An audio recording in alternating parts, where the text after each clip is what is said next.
We also know that when people are armed with powerful weapons, unfortunately it makes attacks like these more deadly and more tragic. And in the days ahead, we're going to have to consider those realities as well. To Republican Congressman Lee Zeldin, not happy with President Obama's response. Well, Representative Zeldin, President Obama, he said some nice things about the police, and he expressed his outrage, and then he shifted focus once again to gun control. These firearms aren't discharging themselves. There are stories behind the individuals who are pulling the trigger to cause an incident. And the fact is that if you want to de-escalate an issue, it's a lot more effective to unify rather than to divide.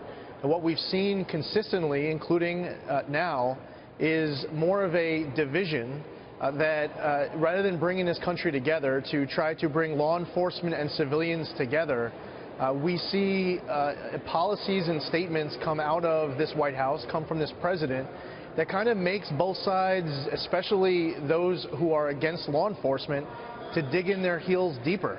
And if we want to have an honest discussion as far as, maybe justice for what happened in Minnesota to prevent incidents like that from happening again across this country, bringing everyone together is most important. Action is important, but we also have to be smart in the way that we look at firearms. And to that point of your question, and with regards to what the president said, we can't keep talking about these firearms as if they're discharging themselves. Well, to your point, President Obama doesn't have much longer in office. Would it be helpful, even if at this stage of his term, that if he maybe did some sort of a 180, reached out to law enforcement, not to wag his finger per se, but to find ways of really building bridges between them and the community? Is it too late to start that? It can't be. It doesn't matter who the president is, whether it's President Obama in his first year or his last year or the next president of the United States. If you are the president of the United States, it can never be too late to try to bridge divides that are causing deaths to first responders. When we're supposed to be standing strong with them and moving this country forward in a positive direction, it can't be too late, no matter how close we are to the president leaving office.